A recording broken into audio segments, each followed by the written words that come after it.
farmacología. Creo que la doctora Caravén, así a manera de vuelo de pájaro, ya comenzó mencionando algunos términos, algunas palabras que ustedes tienen que aprender a manejar en farmacología.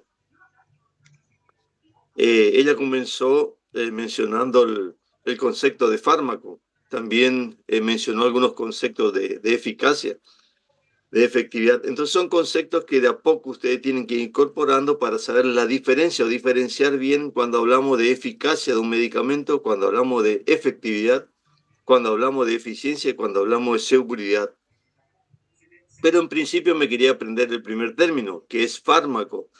Y si ustedes se dieron cuenta o leyeron un poquito de lo que es un fármaco, es una sustancia química presentada en diferentes formas, diferentes maneras, que se espera, o lo que se espera en la mayoría de los casos, es que cause un efecto beneficioso. Pero esta sustancia puede causarnos un daño muy importante. Así que tenemos que empezar a comprender que un fármaco no es tan mágico como decimos. No es que tomamos un medicamento y ya está y nos vamos a curar. A veces nos causa mucho daño. Todo eso va a depender, obviamente, de la cantidad que tomemos, de los días que tomemos y también de nuestro organismo. Todos somos seres diferentes, tenemos nuestra genética diferente y respondemos de manera diferente. Así que aprendamos lo que es un fármaco, los daños potenciales que pueden causarnos y de ahí en más a usarlo de manera racional, que también es un concepto que mencionó la doctora Caravén en el día de la clase inaugural. Fíjense, ahora yo estoy un poco congestionado, un poquito resfriado, estoy con un poquito de rinitis. ¿Por qué? Porque anoche, tarde, me fui a jugar al pádel y mientras partido, obviamente me desabrigaba. Entonces, bueno, me ligué esto.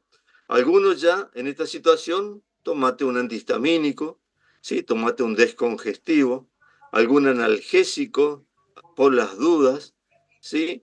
Y bien exagerado y algunas se toman antibióticos. Mal toda esa situación. Recuerda usted que son mecanismos de defensa que no tiene nuestro organismo, que está respondiendo a esa agresión que tuvo el día anterior, que es ese cambio de temperatura. Por lo tanto, hay que dejar la evolución natural y normal de cualquier patología, ¿sí? Entonces el organismo se está defendiendo hasta nosa externa. Por lo tanto, uno no necesita ningún tipo de medicamento, pero están, lo que dijo la doctora, por ahí lo que se automedican ante cualquier situación.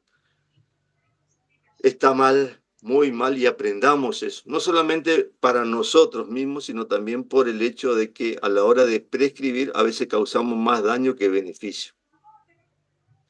Existen patologías crónicas en las cuales el paciente lamentablemente debe tomar para controlar su situación clínica que presenta.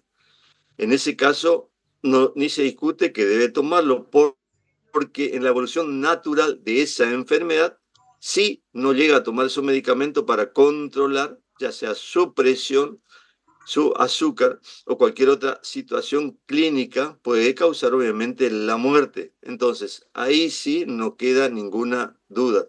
Pero otras situaciones banales, totalmente vanas, no necesitan medicación, ¿sí? Entonces, aprendamos algo que es importante eso justamente en farmacología. Y que un medicamento que se dice que es eficaz, que se hicieron estudios en laboratorio, ensayos clínicos con 100.000 pacientes, 200.000 pacientes, no necesariamente va a causar un efecto beneficioso, no va a tener efectividad en la práctica clínica. ¿Sí? No todos los fármacos se estudiaron, sí, y demostró en ensayos clínicos que tenía eficacia, pero a la hora de la práctica clínica, por ahí su efectividad no es tan así como nos enseñan y tratan de vendernos. Traten de erradicar todo ese consumo indiscriminado. Obviamente el ministerio, obviamente la nación, obviamente nuestro organismo oficial, la ANMAT, muy pocas veces hace lo que debe hacer y tenemos todos los medicamentos posibles en nuestro mercado farmacológico. Y a veces uno no automedicamos debido a que vimos en la propaganda médica, por ejemplo, un medicamento por el Tucol Forte, ante un estado gripal, ante un estado que uno presenta tos, ¿sí? Y que mejora teóricamente con ese medicamento. Nada que ver. Bueno, eso es simplemente a manera de introducción de lo que se comentó un poquito. Y que obviamente vayan leyendo todo lo que puedan de fármaco. De a poquito, cuesta, es largo, y traten de sacarse todas las dudas, sobre todo en los talleres con su jefe de trabajo práctico. Bueno, vamos a comenzar entonces con la clase de hoy. Voy a detener mi video para no tener problemas en la proyección.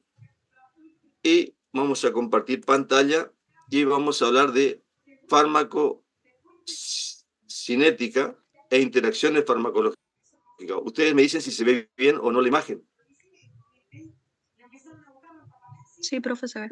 Bueno, perfecto. Entonces, la doctora Caravén también mencionó ramas de la farmacología y que son todos importantes, obviamente, ¿sí? En el cual ustedes tienen que ir conociendo qué es lo que estudia cada rama de esa farmacología. Pero hay dos fundamentales en las cuales ustedes tienen que saber, porque una de ellas es la que estudia qué es lo que le pasa a esa sustancia química que ingresa al organismo, qué es lo que sucede desde que ingresa hasta que sale.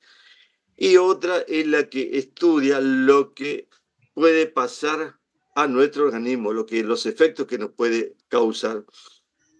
Que obviamente siempre esperamos algo beneficioso, pero no existe ningún medicamento que carezca de efectos colaterales indeseables. Lamentablemente, todos los medicamentos que ingresan, en mayor o en menor medida, causan algún tipo de daño. Ni que hablar, o mejor dicho, tomemos como ejemplo a la aspirina. Fíjense que la aspirina es uno de los medicamentos mundialmente más utilizados. Y bueno, debido a que después de muchos años se vio que su alta acción farmacológica, que era de hemorragia digestiva, se fue dejando de lado. Aparecieron sus primos hermanos, obviamente, como el ibuprofeno, naproxeno, diclofenac, otros medicamentos.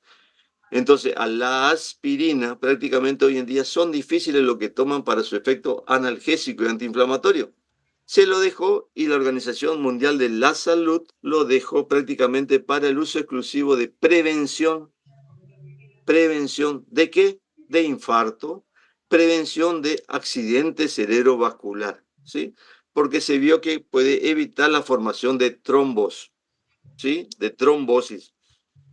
Entonces, ese medicamento que se utilizaba en dosis, digamos, de 500 miligramos a 1 gramo para aliviar el dolor, la inflamación, hoy en día se lo utiliza en dosis bajas que van de 81 miligramos hasta 325 miligramos justamente para evitar la recurrencia de infarto y accidente cerebrovascular. Entonces, es importante la farmacocinética de un fármaco. ¿Qué va a pasar? Es aquella que va a estudiar el paso del fármaco a través del organismo, en función obviamente del tiempo y de la dosis. Va a comprender los mecanismos de absorción, distribución, metabolismo y excreción. Pero ¿qué es lo que debemos olvidar? Y que también es importante que vayan aprendiendo, porque esa sustancia química, ¿sí?, puede tener diferentes vías de administración. Un ejemplo de un fármaco, de un grupo de fármacos que se pueden administrar por diferentes vías son, por ejemplo, los corticoides. Seguramente escucharon hablar de corticoides, como por ejemplo la dexametasona o betametasona. Entonces son muchos de esta familia y dependiendo del fármaco, de los corticoides, algunos se pueden administrar por vía oral, ¿sí? Y si es por vía oral, puede tener diferentes presentaciones, ya sea en gotas, en jarabe, en comprimidos, en cápsulas. También se puede administrar por vía inhalatoria, ¿sí?, ya sea para el tratamiento de una rinitis alérgica, ya sea para el tratamiento del asma. Se pueden administrar también por vía infiltrativa, en caso de lesiones, de torceduras, por ejemplo, de inflamaciones de rodilla, de tobillo. También se pueden administrar de manera tópica. O sea, existen diferentes vías y ustedes tienen que aprender a conocer eso. Tienen que saber cómo puedo administrar mi fármaco, cómo viene, si vienen comprimidos, vienen en jarabe, vienen en cápsulas, porque se van a encontrar aquella situación en la que el paciente, supongamos, le diga, mire, doctor, yo no quiero el medicamento tomar todos los días, tantas veces en el día. Yo quiero ese medicamento, pero una ampolla que lo administre por vía intramuscular y con eso sea suficiente. Entonces ustedes no pueden no conocer ese medicamento si lo puedo dar por vía parenteral, ¿sí? Si lo puedo dar por vía intramuscular. Entonces, eso de a poquito vamos a ir aprendiendo. No se enloquezcan porque son muchos fármacos que vamos a hablar durante la cursada, de la cual ustedes son pocos los fármacos que van a utilizar el día de mañana. Entonces, más aún, más con razón, al igual que ahora en las especialidades o subespecialidades en medicina, se manejan 10, 12, 14 fármacos. De los miles que hay, se manejan eso. Obviamente que el profesional quiere saber todo de todo y eso es imposible. Ya se van a dar ustedes cuentas cuando, por ejemplo, dentro del mismo grupo, por ejemplo, AINES, que son los analgésicos, antipiréticos, antiinflamatorios no esteroides, tenemos el ibuprofeno y el diclofenac. Entonces, cuando empezamos a hablar y decimos las diferencias o las ventajas y desventajas de estos fármacos, a veces no lo saben, no lo saben, y se quedan con lo que le dicen, ¿sí? Con lo que le viene por ahí el que trabaja como visitador o médico, viene a presentar ese medicamento y te dicen que este fármaco es mejor, es más potente. Y eso también es otro concepto que tienen que saber. ¿Qué es potencia? Cuando hablamos de potencia o que es más potente un fármaco respecto a otro. Entonces, de a poquito, conceptos tienen que aprender en farmacología para hablar en, en esta cursada. Entonces, la vía de administración puede ser la vía enteral, que es la más común, que es la mucosa oral, que se pueden absorber ya a través de la mucosa sublingual. Generalmente van por las venas sublinguales y de esa manera se evita el primer pasaje del fármaco a través del hígado. ¿Qué significa que evita el primer pasaje a través del hígado? O sea, evita una gran metabolización. ¿Y qué significa que evita una gran metabolización? Y significa que no se va a degradar, que va a haber mayor cantidad de fármaco disponible para tener efecto farmacológico, porque fármaco que pasa por el hígado generalmente va perdiendo su eficacia. Ya lo vamos a ir viendo más detalladamente. Y obviamente al ser por la mucosa sublingual también tiene una absorción más rápida. ¿Existen ventajas? Sí, tiene ventajas en situaciones concretas, específicas. Por ejemplo, un ataque de una angina de pecho en el cual el paciente tiene un dolor precordial muy intenso, no puede respirar, le cuesta respirar y bueno, por ahí algunos fármacos se pueden administrar. Lamentablemente la industria farmacéutica se aprovechó de esa absorción más rápida para ofrecer otros fármacos que teóricamente no tiene ninguna ventaja farmacológica respecto a la absorción en la mucosa gástrica. Pero bueno, te hablan de rapidez de acción. Te dicen, bueno, al minuto ya va a tener un efecto farmacológico, pero ¿cuánto sale? ¿Cuánto cuesta un medicamento por esa vía de administración? Entonces, algo que hay que aprender también, cuándo es cierto, cuánto es tan cierto lo que nos dicen respecto a la rapidez de acción que a su eficacia farmacológica. Después tenemos la mucosa gástrica, donde se absorben fármacos ácidos, por ejemplo, salicilatos y los barbitúricos.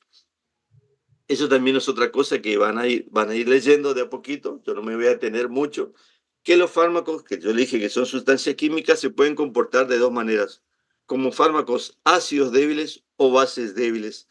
¿Y eso de qué depende? Entonces depende de su pKa. Y en líneas generales, ¿qué es lo que tienen que saber? Cuando existe un medio ácido, como por ejemplo la mucosa gástrica, que es un medio ácido, si uno le da una sustancia que es un ácido débil, se va a absorber más fácilmente. En cambio, si el pH del medio, por ejemplo, a nivel del intestino, es básico, una sustancia que tiene un pKa básico se va a absorber mejor en ese lugar. Entonces, eso respecto a su estructura química, que pueden ser ácidos o débiles. Pero lo importante, y es justamente una propiedad que deben conocer de los fármacos, es que si son liposolubles o si son hidrosolubles. Entonces, ¿cuáles son aquellos que atraviesan fácilmente la membrana celular? Debido a la composición de la membrana, son los fármacos que son liposolubles. Eso tienen que tener muy en cuenta. Entonces, los fármacos que tienen esa característica de ser muy liposolubles son los que se absorben más fácilmente. Tenemos también del otro lado la vía rectal, que prácticamente son contadas las situaciones que uno puede administrar esos fármacos. Antes era más común administrarlos, sobre todo en pacientes en estado con vómito, estados nauseosos o inconscientes, aunque la absorción sea irregular e incompleta, pero hoy en día prácticamente se deja esa vía para tratar problemas rectales en esa zona. Entonces, ¿qué problema uno puede tener en esa zona? Bueno, por ejemplo, hemorroides, ¿sí? Alguna lesión, algún traumatismo, una hemorroide, entonces uno puede utilizar un medicamento para tratar una patología en esa zona localizada, no para tener un efecto sistémico. ¿Qué significa efecto sistémico? O sea, a nivel general del organismo. La otra vía que es muy utilizada, aparte de la vía enteral, es la vía parenteral, o sea, al lado, parenteral al lado, que es rápida, segura, completa. La dosis se calcula con más exactitud. Se evita la influencia de jugos digestivos. Eso es importante para algunas sustancias donde uno, si le da por vía oral, obviamente se puede degradar y no se absorbe. Evitando también el primer pasaje por el hígado. Se absorben rápidamente fármacos en solución acuosa que las oleosas. Estos se absorben más lentamente. Van a ver ustedes cuando vean las diferentes presentaciones de fármacos en ampollas, van a ver que la mayoría vienen en solución acuosa. ¿Sí? En cambio hay otras que vienen que son un poquito más aceitosas o oleosas. Esos son fármacos que se absorben más lentamente y hay que tener cuidado dónde lo van a administrar, por qué vía lo van a administrar. Tenemos la vía subcutánea, que también es una vía importante, sobre todo cuando se administra insulina. Hoy en día existen la colocación de sustancias en forma de comprimidos de implantación para como anticonceptivo, algunos parches.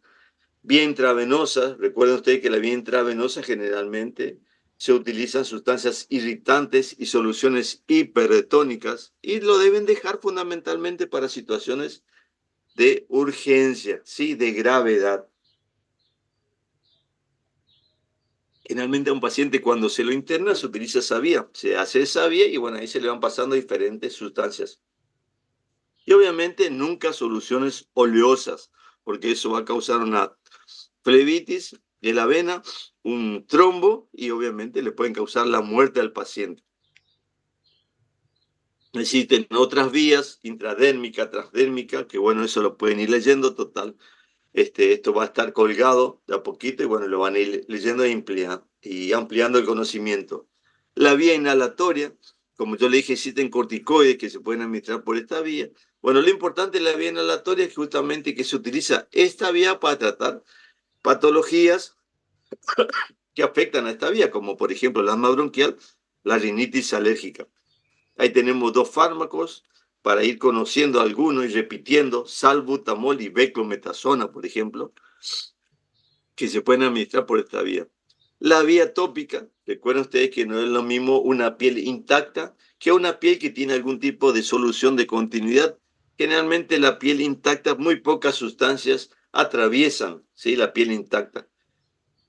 Es usado obviamente cuando hablamos de vía tópica, ya sea se administra en piel o en mucosas. En piel prácticamente muy pocas veces se van a soler, pero sí en las mucosas, en la mucosa de la conjuntiva, a nivel de los ojos, a nivel de la nasofaringe, de la bucofaringe, de la vagina, del colon, uretra y la vejiga, por ejemplo.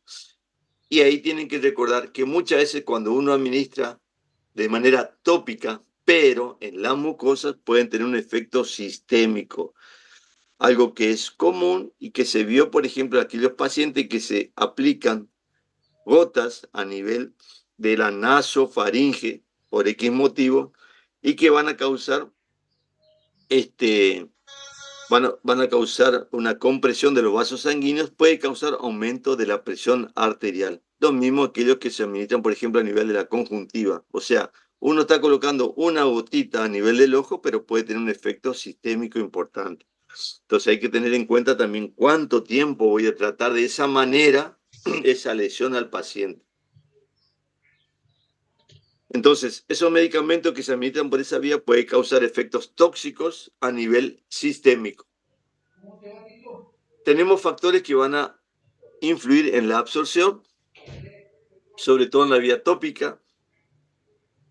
Entonces, tenemos la absorción sistémica en piel que tiene abrasiones, quemaduras. La inflamación también va a causar aumento del flujo sanguíneo, aumentar la absorción. La piel hidratada es más permeable, obviamente, que la piel seca. Y el legado estatocórneo, que ocurre fundamentalmente en los recién nacidos, en los chiquitos, hay que tener mucho cuidado. A veces uno tiene una pequeña lesión, una dermatitis, ¿sí? Una piodermitis, y a veces se le aplican medicamentos que contienen antibióticos que pueden ser muy tóxicos, le pueden dar corticoides por mucho tiempo y que eso se absorbe fácilmente en los niños. Así que hay que tener mucho cuidado. Algo que favorece, obviamente, cuando uno administra por vía tópica en piel la absorción es a través de la aplicación de la corriente galvánica, a través de la iontoforesis, o si no, a través del ultrasonido. Estos son aparatos que utilizan los kinesiólogos, que por ahí si a algunos les pasó, que se lastimó la rodilla, el tobillo, lo que sea, va y utiliza esos aparatos justamente que a través de la corriente galvánica o causando vasodilatación importante, hacen que se absorba, porque aumentan el flujo sanguíneo. Esa es la manera entonces que utilizan los kinesiólogos, o se utiliza en kinesiología para facilitar la absorción.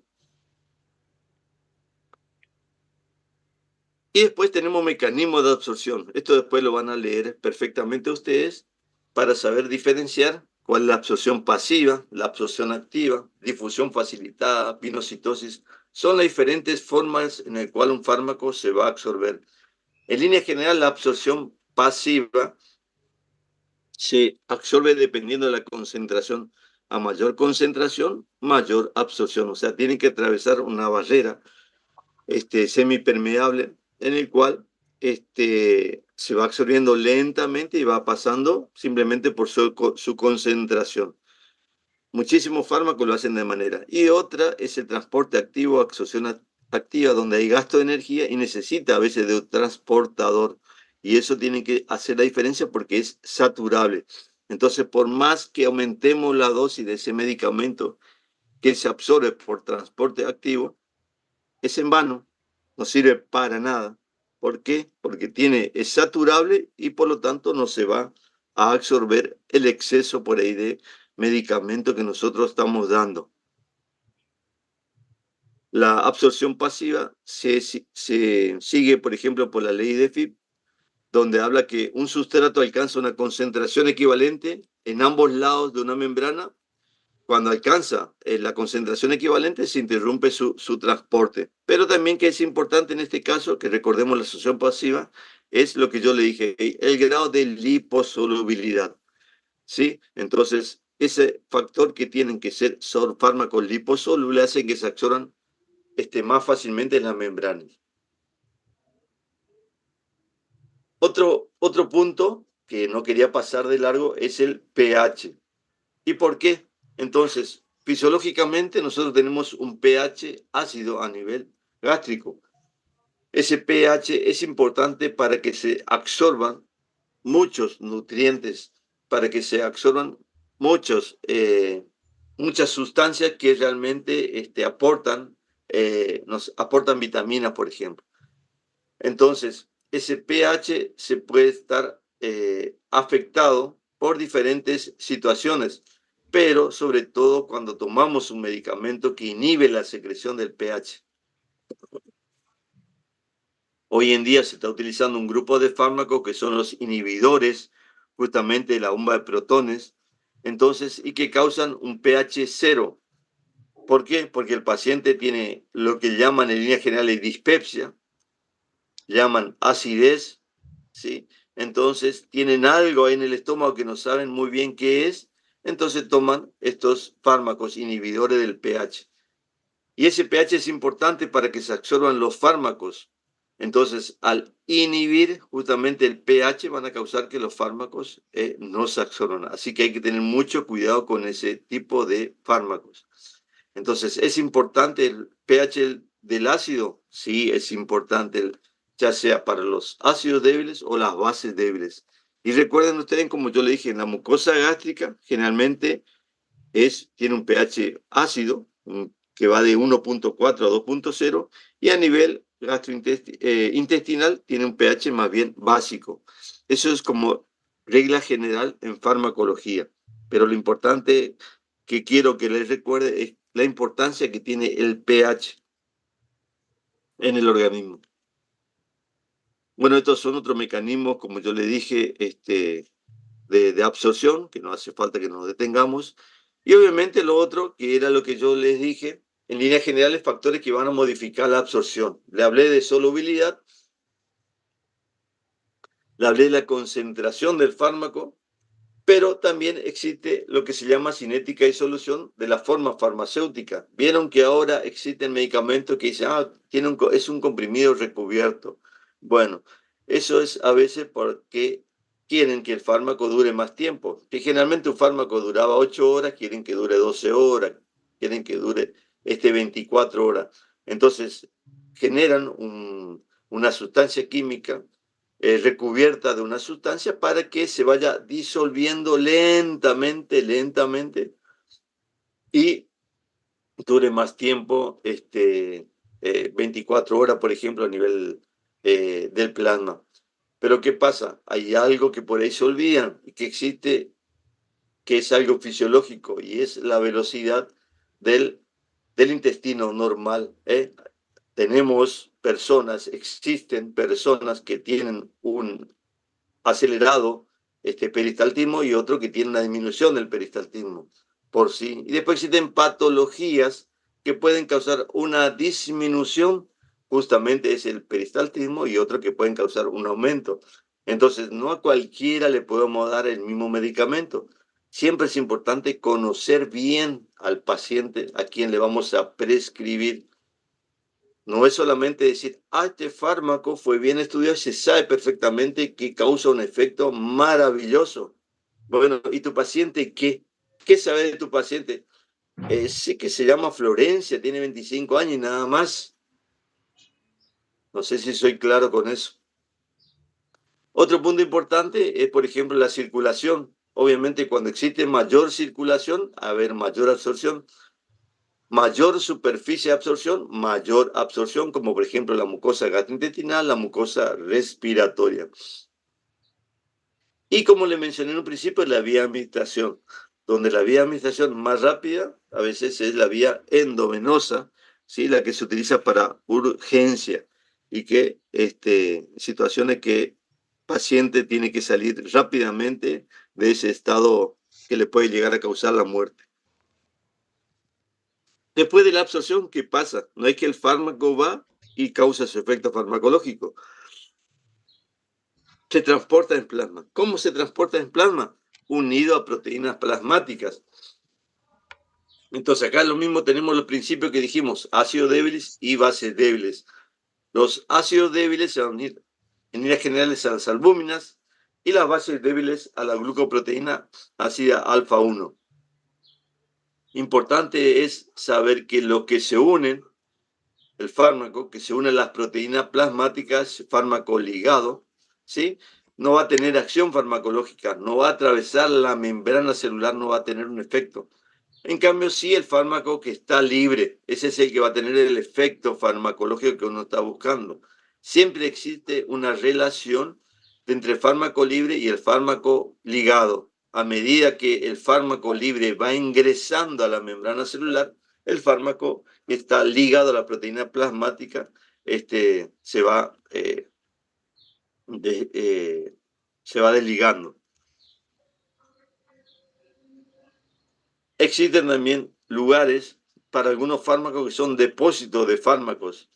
Algunos de ellos, por ejemplo, en el caso de la cloroquina, por ejemplo, los glóbulos blancos, leucocitos, otros, como es las tetraciclinas, para los casos de los huesos y dientes, y así. Entonces, eso también hay que tenerlo en cuenta, que existen depósitos naturales para algunos fármacos que se vamos a utilizar. Por suerte, en líneas generales, ninguno de estos fármacos ustedes van a prescribir, ¿sí? Entonces no van a tener ese inconveniente. Respecto a las barreras naturales, recuerden ustedes que la barrera sangre líquido cefalorraquídeo es la verdadera barrera, ¿sí? Ahí existe una estrecha unión entre las células que hacen que prácticamente sean pocos los fármacos que atraviesen en esa barrera sangre líquido cefalorraquídeo. Pero la barrera hematocefálica muchos fármacos atraviesan y va a depender de su liposolubilidad. Y que la barrera placentaria, fármacos liposolubles son lo que pasan con facilidad. En líneas generales, esta barrera placentaria no es tan así, atraviesan casi todos los fármacos, por eso hay que tener mucho cuidado en la mujer embarazada. Mucho cuidado sobre todo con aquellos que pueden causar daño importante, no solamente durante la etapa de la organogénesis, cuando se está formando ese feto, o sea, en esos primeros 3 meses, sino también a posteriori. ¿Por qué? Porque le puede causar, obviamente, muerte fetal, ¿sí? O un parto prematuro. Entonces, en líneas generales, cuando una paciente está embarazada, los 3 primeros meses se trata de evitar cualquier tipo de fármaco. El primer trimestre del embarazo se trata de evitar cualquier tipo de fármaco para causar algún daño en la organogénesis. Después se va evaluando la utilización de un medicamento. Si necesita durante el segundo o tercer trimestre el medicamento, se puede dar, obviamente se pueden dar fármacos a la embarazada con el riesgo potencial de que ocurra un parto prematuro, obviamente. Después tenemos al gran amigo que tenemos todos, cuando preguntamos sobre, bueno, ¿cuál es el órgano más importante? Obviamente, sobre todo las chicas que van a decir, y el corazón, obviamente. Por ahí los chicos inteligentes dicen, y el cerebro. Bueno, yo le digo que el órgano que hay que cuidar mucho es el hígado, el cual no cuidamos para nada, no llenamos de porquerías, comemos cualquier cosa, tomamos cualquier cosa y de a poquito el hígado, que es nuestro gran amigo para todas las cosas que consumimos, puedan ser eliminadas, lo vamos perjudicando. Es tanto el daño que ocurre a nivel hepático que muchísima gente recibe trasplante hepático antes de los 40 años, imagínense pensar en un trasplante hepático a los 40 años, conseguir un hígado que sea compatible, es terrible. Pero bueno, es debido al gran daño que le causamos al hígado. Entonces, el hígado es nuestro gran aliado, es el que depura prácticamente de todo lo que comemos, todo lo que tomamos, y que hace, lo prepara para que ese fármaco pueda ser eliminado. ¿Y cómo lo hace? Tiene un sistema enzimático importante que lo podemos dividir de dos maneras. Fase 1 y en la fase 2. Ese sistema enzimático microsomal actúa en esas dos fases. En la fase 1, simplemente procesos sencillos como procesos de oxidación, reducción, hidrólisis, y que en algunos casos esa fase sirve para que algunos fármacos que ingresan no como un principio activo, sino como un profármaco, puedan tener efecto farmacológico. O sea, ese fármaco de por sí no tiene efecto farmacológico, pero al pasar por una fase de hidrólisis o de oxidación, ahí tiene un efecto farmacológico. Después si tenemos en la fase 2, la fase de conjugación, donde realmente ahí sí ya uniéndose a otra sustancia como el ácido glucurónico, el sulfúrico o el acético, ya tienen una unión y se hace un metabolito que es inactivo, que es muy polarizado, que es más bien hidrosoluble y de fácil eliminación, que es lo que se trata de conseguir en esa fase 2. Vía y mecanismo de excreción también son importantes tenerlo presente. Recuerden bien ustedes que la principal vía de excreción es el riñón, ¿sí? Es el riñón. ¿Y qué puede hacerlo? A través de filtración glomerular, donde esos fármacos se reabsorben y son eliminados por reabsorción tubular pasiva a nivel de los túbulos proximal, y que también es importante la influencia del pH en ese caso. Es por eso que en algunas situaciones donde el pH, uno necesita eliminar una sustancia que es más bien alcalina, uno necesita eliminar esa sustancia rápidamente, bueno, simplemente con hidratar más el paciente es suficiente para que ese pH sea más básico y pueda ser eliminado. Y también tenemos el proceso de secreción tubular activa, ¿sí? Eso es importante tenerlo presente. No son para muchos fármacos, pero bueno, es una forma también de excretar las sustancias ácidas o bases débiles. Otra vía de excreción, recuerden ustedes que tenemos la vía fecal, la vía biliar, la circulación enterohepática, eh, con eliminación renal, la excreción pulmonar, que fundamentalmente es para sustancias como son los anestésicos generales, los líquidos volátiles, los gases, el alcohol, gasolina, queroseno. Es por eso que fácilmente, sobre todo las chicas, se dan cuenta, bueno, hoy en día también los varones se dan cuenta con una persona, rápidamente te das cuenta si tomó o no tomó nada, porque cuando uno se acerca bastante, siente el olor de esa persona al alcohol, y por más que quiera negar, y le preguntan, ¿vos tomaste algo? No, no tomé nada. Se siente fácilmente porque la vía de excreción. No hace falta que vean que están orinando cada rato para saber que se tomó 3, 4 litros de cerveza, sino simplemente se acercan y sienten el olor a alcohol, se van a dar cuenta fácilmente porque es su vía fundamentalmente de excreción.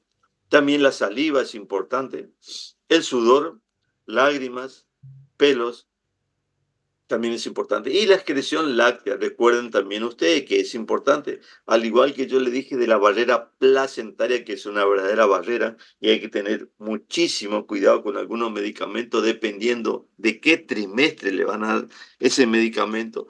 También es importante la excreción cuando está amamantando, en las primeras semanas, los primeros meses. ¿Por qué? Porque la madre por ahí se puede sentir mal, ¿sí? Le agarra lo que se llama la depresión postparto, lo cual yo no niego que exista la depresión postparto. Lo que sí está mal estadísticamente cuando se dice que existe un alto porcentaje, y son poquitas las personas que pueden llegar a tener esa depresión postparto.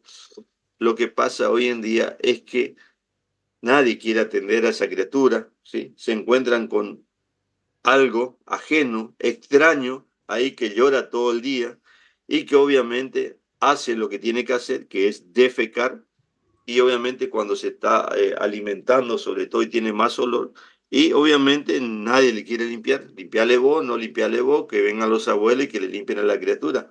Entonces empiezan a deprimir, depresión postparto, porque de un día para el otro tienen que atender o cuidar a una personita, ¿sí? Que está creciendo y que obviamente necesita todo el cuidado. Entonces empiezan a consumir antidepresivos, y esos antidepresivos se eliminan, así como otros psicofármacos se eliminan por la excreción láctea, y van a causar muchísimo daño al chiquito. ¿Sí? De un chiquito que puede haber sido hiperactivo o que generalmente estaba activo todo el día, lo van a encontrar todo el día acostado, durmiendo, con poca reacción. A la hora de succionar el pezón de la madre como debe hacerlo, va a estar sin fuerza, debido a que justamente le está pasando toda esa sustancia que estaba ingiriendo la madre, esos psicofármacos le está causando un daño importante. Lo mismo que ciertos antibióticos, lo cual no están recomendados, y cuando veamos antibióticos vamos a ver aquellos cuales no tienen que darle a la embarazada, o si se da, no a la embarazada, sino a la que ya tuvo al bebé, no hay que darle debido a que su eliminación puede causar un daño a los recién nacidos y obviamente el consumo también excesivo del alcohol, lo cual a veces es muy difícil de evitar. Eso sí que es, no le digo imposible, pero que es muy difícil. Y el alcohol también le causa depresión al bebé, al recién nacido. O sea, esa excreción láctea también tiene, por más que no sea tan importante en cuanto a la cantidad de fármacos, eh, es importante en cuanto a cuando ocurre esa situación, ¿sí? Y cuando se ingieren ciertos medicamentos que pueden causar mucho daño.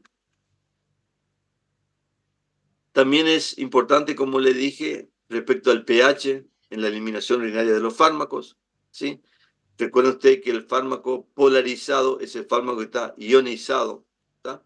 Por lo tanto, es importante saber cómo manejar los cambios del ácido a nivel renal, como yo le dije, de utilidad en la excreción renal de fármacos en caso de intoxicación, por ejemplo, por barbitúricos, alcalinizando la orina, es suficiente. ¿Cómo se alcaliniza la orina? Obviamente, si se le hace una vía, y bueno, se le pasa suero al paciente con líquido más que suficiente. Y lo último que tienen que saber, bueno, en este caso no vamos a perder más tiempo porque hay otro teórico, ¿qué son los parámetros farmacocinéticos? Ustedes van a tener que ir aprendiendo cuáles son estos parámetros farmacocinéticos y la importancia que tienen cada uno de ellos. El volumen aparente de distribución, la vida media plasmática, el clearance, la biodisponibilidad, la bioequivalencia. Respecto al clearance, simplemente decirle clearance o depuración es importante porque es la depuración o eliminación de un fármaco en la unidad de tiempo y que obviamente va a depender del hígado y va a depender del riñón. Entonces, ¿para qué me vas a saber si el clearance hepático o el clearance renal está bien? Bueno, va a tener importancia cuando esté disminuido, porque si está disminuido el clearance hepático, significa que el metabolismo hepático está disminuido. Si está disminuido el clearance renal, significa que la eliminación del medicamento está disminuido. Entonces, ahí vemos qué hacemos con ese medicamento que tenemos que administrar cada 8 horas y en dosis de 500 miligramos. Entonces, lo damos cada 12 horas, si es que se puede, lo damos en dosis más baja, ese fármaco. Bueno, todo eso son justamente a través de estos parámetros farmacocinéticos, ¿sí? ¿Qué hacemos con ese medicamento? La vida media plasmática, que es la cantidad del tiempo necesario que se necesita para eliminar el 50% del fármaco administrado del organismo, es simplemente para saber la vida media plasmática cada cuánto tengo que dar mi medicamento. O sea, el 50% tiene que estar en plasma sanguíneo. Entonces, si te dice el laboratorio, en ese caso sí, nos amigamos con los laboratorios y si ellos dicen que hay que dar cada 8 horas, hay que dar cada 8 horas. Si hay que dar cada 6 horas, lo damos cada 6 horas. Si hay que dar cada 4 horas, cada 4 horas o cada 12 horas. Entonces es importante saber eso para saber la posología del medicamento. La biodisponibilidad también es importante para saber la cantidad que llega al sitio de acción para tener el efecto farmacológico. Pero vayan recordando esto, vayan de poquito incorporando que el hecho de tener mejor biodisponibilidad no significa que tenga mayor eficacia. Entonces, el hecho de que llegue mayor cantidad no significa que tenga mayor eficacia, ¿sí? Ese medicamento. Hay fármacos que tenemos en nuestro mercado farmacológico y tienen muy buena biodisponibilidad que no sirven para nada, para nada. ¿Y cómo está nuestro mercado farmacológico? Bueno, están y no lo podemos sacar.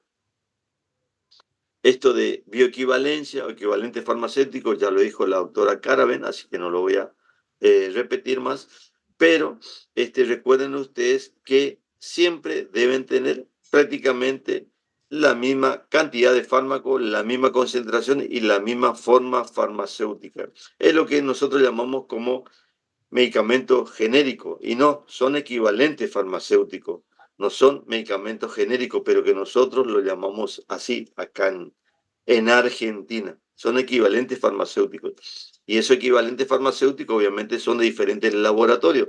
Entonces, si uno va a comprar un medicamento de un laboratorio conocido, el precio de ese medicamento va a estar muy elevado, pero se pide un equivalente farmacéutico de un laboratorio que no es muy conocido, se van a encontrar con una gran sorpresa. Por ejemplo, si decimos, bueno, yo quiero hacer un tratamiento con amoxicilina de la marca Amoxidal de laboratorio, bueno, se pueden encontrar que está de 500 miligramos por 16 comprimido, está a 15.000 pesos. Pero si van a comprar la amoxicilina de Amoximar, de laboratorios MAR, se pueden encontrar con 5.000, 6.000 pesos, la misma cantidad. Entonces, eso es lo que nosotros llamamos genérico acá, son equivalentes farmacéuticos, recuerden ustedes. Bueno, eso es la primera parte de esto. No sé si hay alguna pregunta sobre esto. ¿Tenemos la otra clase de interacciones o seguimos con interacciones?